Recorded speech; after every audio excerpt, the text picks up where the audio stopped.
nalagyan na natin ng pinakasiling niya. Ang kailangan na lang natin ilagay yung dito niya, yung siding niya dito.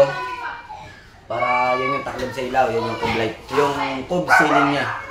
Bago po ang lahat, shoutout nga pala kay Mario Cabudlan Gregorio. Shoutout po, salamat po, welcome po sa ating channel. Wow! Paring Novemar Gismos, pare, shoutout sa iyo pare. Salamat ng marami sa NANI? At kay Samson Acabado, shoutout po. Go and life with grace. Welcome po sa ating vlog, sa ating page. Yan, shoutout po. Salamat po ng marami. Pakasalo na rin po. Salamat po sa pag-like.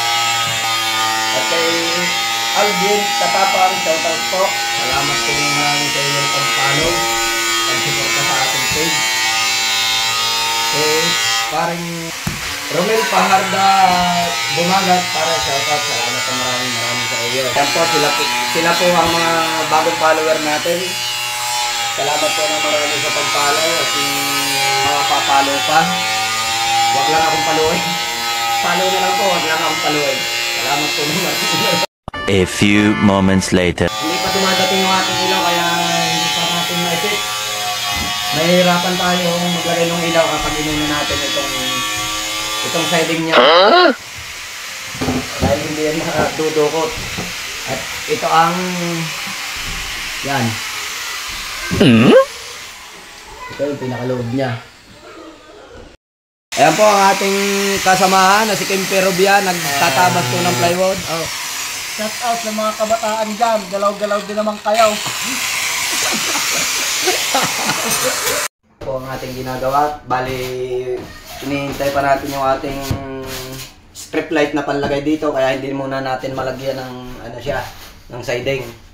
Yan. Pero may panlagay na tayo. Ito yan. Hindi pa lang natin malagyan at yun, wala pa nga tayong strip light. At dito nga pala tinulungan ko na si Kempe sa pagmamasilya. Dahil kahit ako gusto ko nang matapos agad yan. Dahil may kasunod pa ulit tayong gagawin. Kaya tingnan nyo naman, paspasan ang galawan ko dyan. Parang si Naruto lang, times 2 ang galawan.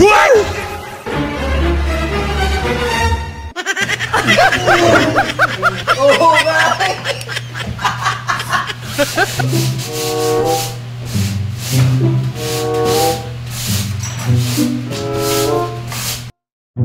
Tayo ay nakapaglagay na ng nakapagmasilya na tayo. Pinapahida natin first coating lang muna habang hinihintay natin yung ating strip light. At kapag dumating na yung strip light natin, saka natin lalagay itong siding nito dito sa harap na ito. Pero ngayon habang wala pa, dahil din naman yung oras, mag first coating muna tayo para pagdating ng strip light, lagyan na to, konti na lang, retouch na lang. Konting retouch na lang, yung harapan na lang yung pinakalalagyan natin para pati madukot ng mapinturahan yung pinakaloob niya. Yan o. Oscar, ano yan? Eddie, wow!